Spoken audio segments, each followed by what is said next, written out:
नमस्कार, खबरों का पंचनामा देख रहे हैं आप। मैं हूं आपके साथ पूजा। हम लेकर आए हैं देश और दुनिया की 5 बड़ी खबरें, जिसमें चर्चा के लिए मेरे साथ स्टूडियो में मौजूद हैं कैपिटल टीवी के editor in chief doctor Manish Kumar. Doctor साहब, बहुत बहुत स्वागत है आपका। धन्यवाद। सबसे पहले नजर हेडलाइंस पर। जबरदस्त एक्शन मोड में बीजेपी। पीएम मोदी की बड़ी बैठक के बाद आज प्रदेश अध्यक्षों संग नितिन नवीन का महामंथन।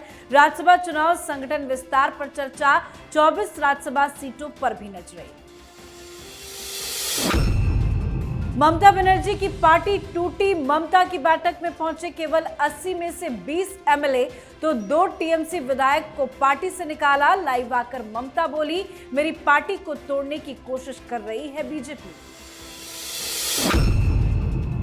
बंगाल में शुभेंदु सरकार का कैबिनेट विस्तार। 35 मंत्रियों ने ली शपथ। अर्जुन सिंह, तापस रॉय मंत्री बने। शुभेंदु मंत्रिमंडल में अब 41 मिनिस्टर। कर्नाटक में कैबिनेट पर नहीं बन रही बात। दिल्ली पहुंचे डीके शिव कुमार। सिद्धारमैया, कैबिनेट पर मंथन जारी। 3 जून को शपथ की तैयारी। सूर्या मर्डर केस मामले में खोड़ा में असद के घर पर चलेगा बुलडोजर। प्रशासन ने चस्पा किया नोटिस। 15 दिनों की मोहलत भी दी। सीएम योगी ने भी दे डाली चेतावनी। खबरों की शुरुआत में सबसे पहले बात बीजेपी में महामंथन की। भारतीय जनता पार्टी एक बार फिर आगे की रणनीतिक तैयारी में जुट गई है। कल ही प्रधानमंत्री नरेंद्र मोदी ने बीजेपी के शीर्ष नेतृत्व के साथ एक उच्च स्तरीय बैठक की थी।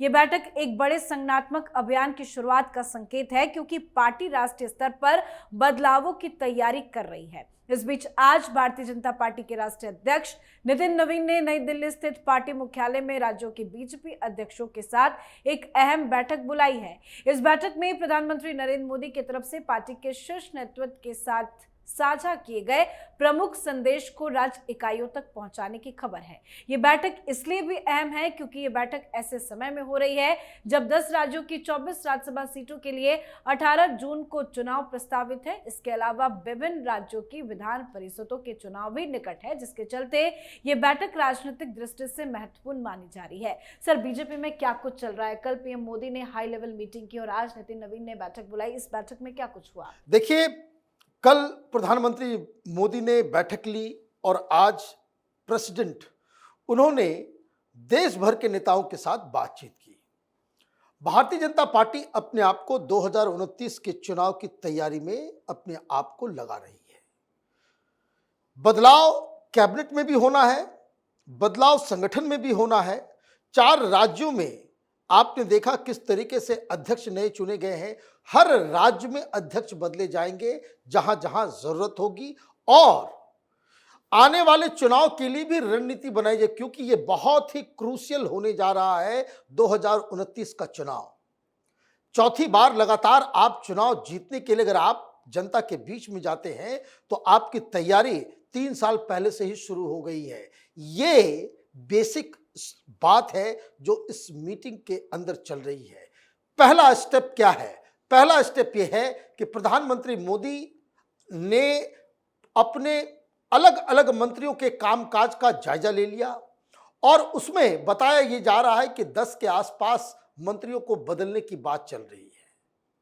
और अगर मंत्री बदले जाएंगे और साथ ही साथ नए अध्यक्ष बने हैं, लेकिन अभी तक इनकी टीम नहीं बनी है, तो नए अध्यक्ष नितिन नवीन अपनी टीम भी बनाएंगे। और इसलिए ये सारी जो चर्चाएं हो रही है, मीटिंग पे मीटिंग जो हो रही है, ये बहुत ही ज्यादा बीजेपी के लिए इंपॉर्टेंट है। जी, अब बात बंगाल में ममता बनर्जी की बढ़ती परेशानियों की।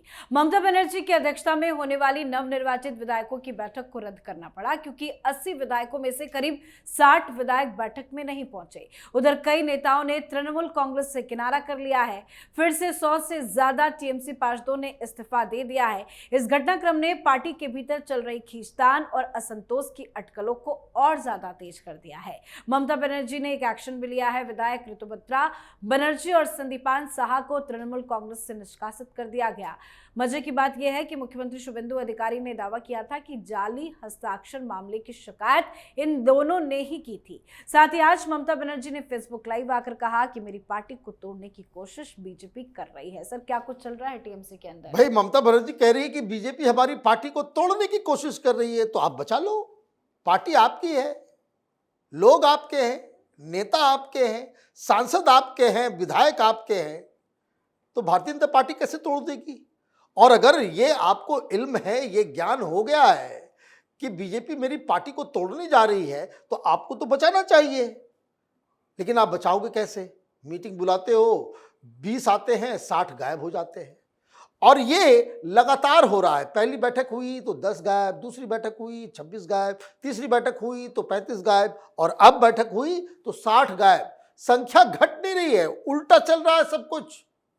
उसका कारण ये है कि ममता बनर्जी के कार्य प्रणाली और अभिषेक बनर्जी की बदतमीजियां, वो टीएमसी के नेता उसको बर्दाश्त नहीं कर पा रहे हैं। आपने 2 लोगों को निकाला, क्यों निकाला?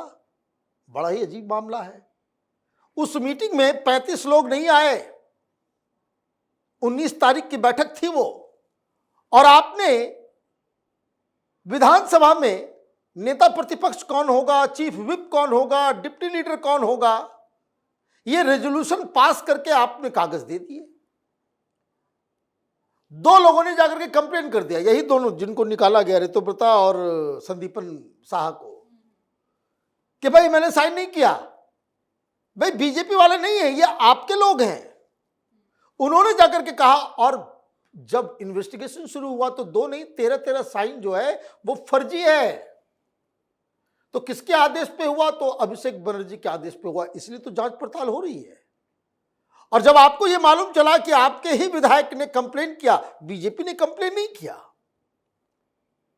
इट इज योर पीपल, और जब यह होता है तब आप उनको है पार्टी से निकालते हैं। जब आपने पार्टी से निकाला तो आप ये समझिए कि ये सीधे सीधे आपने बता दिया कि टीएमसी के अंदर ऑलरेडी विद्रोह हो चुका है। जी, तो टीएमसी में जबरदस्त दरार है। एक साथ ममता बनर्जी कई सारी परेशानियों का सामना कर रही है।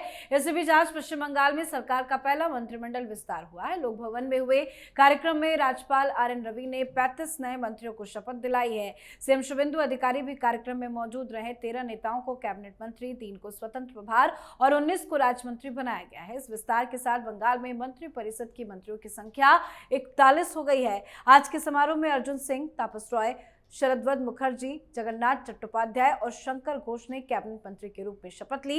इसके साथ ही बीजेपी विधायक दीपक बर्मन, मनोज उरांव और गौरी शंकर घोष ने भी शुभेंदु अधिकारी मंत्रिमंडल में नए मंत्रियों के तौर पर शपथ ग्रहण की है। सर, आज 35 नए मंत्रियों ने शपथ ली है, अब पूरा कैबिनेट बनकर तैयार है। देखिए, अभी टोटल जो संख्या है उसके मुताबिक 44 हो सकते हैं, 41 हो गए हैं, 3 जो है बचा करके रखा गया है एक्सीजेंसीज के लिए। ये होता है हर जगह, इट्स अ गुड स्ट्रैटेजी। क्या मंत्रिमंडल बना है बताइए, किस तरीके, 7 महिलाएं भी हैं उसके अंदर। सबसे ब्यूटी जो उसको कह सकते हैं कि अगर आप उसके पूरे चरित्र को देखें मंत्रिमंडल का, तो हर रीजन को रिप्रेजेंटेशन मिला है, हर कम्युनिटी को जो है रिजर्वेशन मिला है, और माने रिप्रेजेंटेशन मिला है, और साथ ही साथ ऐसे ऐसे चौंकाने वाले नाम सामने आए। बताइए, एक महिला विधायक जो दूसरे को घरों में जाकर के मेड का काम करती थी, प्रधानमंत्री मोदी ने उसको मंत्री बना दिया। ये है जब आप सारी चीजों को देखते हैं, और एक से एक बढ़ के तीरंदाज को भी रखा है। जिन लोगों ने टीएमसी के साथ जितना कड़ा संघर्ष किया, उन लोगों को भी जगह दिया गया है। आप देखिए, अर्जुन सिंह बने हैं, हर महीने कोई ना कोई टीएमसी का गुंडा उनके घर पे जाकर के बॉम्ब मार दिया करता था, तो अब जो है उनको मंत्री, वो कैबिनेट मंत्री बने हैं। तो इस तरीके से अगर आप देखें, बड़े बड़े इंटेलेक्चुअल्स को भी जगह दिया गया है, भद्र लोग। भाई, सपन दास गुप्ता तो देश के रिनाउंड जर्नलिस्ट रहे हैं, वो, उनको भी जगह दिया गया है। आप ये कह सकते हैं कि जिस तरीके का एजेंडा शुभेंदु अधिकारी लागू कर रहे हैं, तो ये जो है टीम जो है वो स्पेशल 41 आप इसका नाम दे सकते हैं। चलिए बढ़ते हैं आगे। बात कर्नाटक की राजनीति की। कर्नाटक की नई कैबिनेट के गठन को लेकर कांग्रेस आलाकमान के साथ चर्चा करने के लिए कर्नाटक के मनोनीत मुख्यमंत्री डीके शिव कुमार और कार्यवाहक मुख्यमंत्री सिद्धरमैया आज दिल्ली पहुंचे हैं। नई कैबिनेट के गठन को लेकर दोनों नेता कांग्रेस आलाकमान से मंथन कर रहे हैं। कई मंत्री पद को लेकर पेच फंसा हुआ है। सिद्धरमैया के बेटे यतेंद्र सिद्धरमैया और कई वरिष्ठ कांग्रेस नेता भी दिल्ली में मौजूद हैं। खबरों के मुताबिक कैबिनेट गठन के पहले चरण में मुख्यमंत्री सहित लगभग 10 से 12 मंत्रियों के शामिल होने की संभावना है। मंत्रियों के पहले बैच का शपथ ग्रहण समारोह 3 जून को होने की उम्मीद है। डीके शिव कुमार 3 जून को सीएम पद की शपथ लेंगे। सर, कैबिनेट को लेकर कहां पेच फंसा हुआ है कर्नाटक के अंदर? देखिए, जस्ट टू कंपेयर, बंगाल में 41 लोगों ने शपथ ली, कहीं कोई इशू आया? दिल्ली में तय हुआ, सारे लोगों ने फॉलो किया। ये राहुल गांधी में ये कमजोरी है कि सरकार कहीं हो हंगामा के, बिना कलह के कांग्रेस पार्टी कुछ डिसाइड ही नहीं कर पाती। एक जगह आपकी सरकार बन रही थी केरल के अंदर, कितना लंबा चला, ये बनेंगे तो वो बनेंगे, ये फॉर्मूला तो वो फॉर्मूला, और बनने के बाद भी जिन लोगों के नाम थे आपस में अभी से ही खेल शुरू हो गया। अब दिक्कत क्या है? सत्ता परिवर्तन हो रहा है, लेकिन सिद्धरमैया कह रहे हैं कि हमारे पास भी पावर होना चाहिए। ये मंत्रियों के नाम को लेकर के ये सारी चीजें तो अपनी जगह पे है।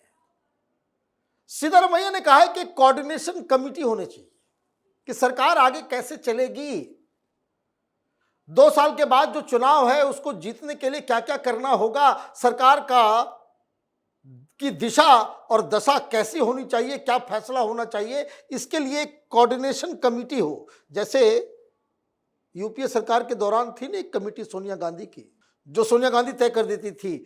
सिद्धरमैया वही कह रहे हैं कि मुझे उस कोऑर्डिनेशन कमेटी का चीफ बनाओ, एक कोऑर्डिनेशन कमेटी होना चाहिए। मैं बंगलुरु और कर्नाटक की राजनीति छोड़ के नहीं जाऊंगा कहीं। तो ये पेच फंसा हुआ है और उनको अब ये प्रलोभन दिया जा रहा है कि आप हट जाओ, उम्र हो गई है, बेटे को बना दो।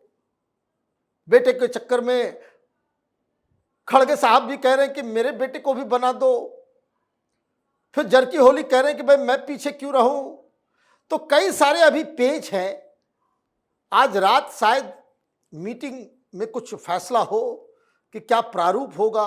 एक और जिद सिद्धरमैया की ये है कि जितने मंत्री बनाने हैं 35 के 35 वो अभी बना डालो साथ में। ये कांग्रेस पार्टी दिल्ली की तरफ से ये खबर फैलाई जा रही है कि बैचेज में होंगे। तो अगर बैचेज में होंगे तो एक तो माने रिवोल्ट वाली स्थिति को कंट्रोल किया जा सकता है। सवाल ये है कि सिद्धरमैया इस शर्त को मानेंगे या ना मानेंगे। जी, अब बात आज की आखिरी खबर की। गाजियाबाद के खोड़ा इलाके में बकरीद के दिन हुई सूर्या चौहान हत्याकांड का मुख्य आरोपी असद पुलिस एनकाउंटर में ढेर हो गया है। एनकाउंटर के बाद भी सूर्या की मां के आंसू थमने का नाम नहीं ले रहे। वो बार बार योगी जी का धन्यवाद कहते हुए बाकी आरोपियों का भी एनकाउंटर करने की मांग करते हुए कह रही हैं कि उनके घर पर बुलडोजर भी चलना चाहिए। इसी बीच आज असद के घर के बाहर प्रशासन ने एक बड़ी कार्रवाई भी की है। मौके पर पहुंचे तहसीलदार ने एसडीएम की तरफ से जारी नोटिस को आरोपी के घर पर चस्पा कर दिया है।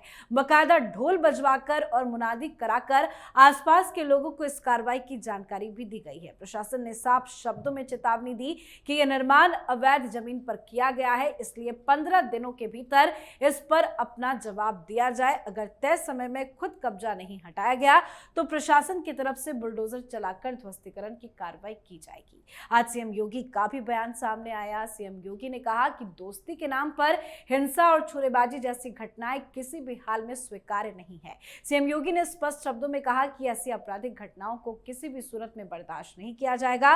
उन्होंने ये भी कहा कि गौ हत्या पर उत्तर प्रदेश में कड़ा अंजाम होगा। सर, पहले एनकाउंटर और उसके बाद बुलडोजर चलाने की तैयारी, जबरदस्त एक्शन में दिख रहे हैं। देखिए, यही तो जनता इसी तरह का एक्शन जो है वो एक्सपेक्ट करती है, और जब इस तरीके से सरकार कार्रवाई करती है, लोगों का प्रशासन के ऊपर विश्वास बढ़ता है। किस तरीके से आपने दावत के लिए बुलाया और 4 लोगों ने घेर के आपने एक हिंदू बच्चे की बलि चढ़ा दी, ये नाकाबिले बर्दाश्त है। एनकाउंटर हुआ, ठीक हुआ, अदरवाइज पता नहीं कपिल सिब्बल साहब खड़े हो गए होते तो कौन खड़े होते बचाने के लिए। और वो बदमाश था, रिवॉल्वर कहां से आया उसके पास। आप इस तरीके से दोस्ती में आप लोगों की जान ले लोगे, और सब दोस्त थे। अब इस चक्कर में क्या हुआ कि एक वेकअप कॉल योगी आदित्यनाथ ने, जैसे ही इस घटना के बारे में उनको मालूम चला, सारे अधिकारियों को, पुलिस और प्रशासन के अधिकारियों के साथ बैठक की और साफ साफ चेतावनी दी है कि ये बिल्कुल अलर्ट मोड में आ जाइए। उत्तर प्रदेश के किसी भी जिले से इस तरह की घटनाएं नहीं होनी चाहिए। अगर होगी तो फिर डीएम और वहां का एसपी वो जिम्मेदार कहलाया जाएगा, तो किसी को छोड़ा भी नहीं जाएगा। बुलडोजर तो वो तो चलना ही था, ये तो खोड़ा कॉलोनी में सब तो इलीगल ही बिल्डिंग से ज्यादातर, तो चस्पा कर दिया गया है, कानून का पालन किया जा रहा है। सुप्रीम कोर्ट ने कहा कि भाई 15 दिन का कम से कम नोटिस तो आपको देना ही होगा। वो अपना जवाब देंगे कि भाई नहीं, हम ओरिजिनल जगह पे हैं, इस तरीके से काम कर रहे हैं। अब जब ये होगा तो 15 दिन के बाद अब ये बुलडोजर चलना भी तय है। जी, बहुत बहुत धन्यवाद सर समझाने के लिए। धन्यवाद। तो खबरों का पंचनामा में आज के लिए फिलहाल इतना ही। देश विदेश की बाकी खबरों और उनके सटीक एनालिसिस के लिए देखते रहिए कैपिटल टीवी। हमें लाइक कीजिए, शेयर कीजिए और कैपिटल टीवी को सब्सक्राइब कीजिए। नमस्कार।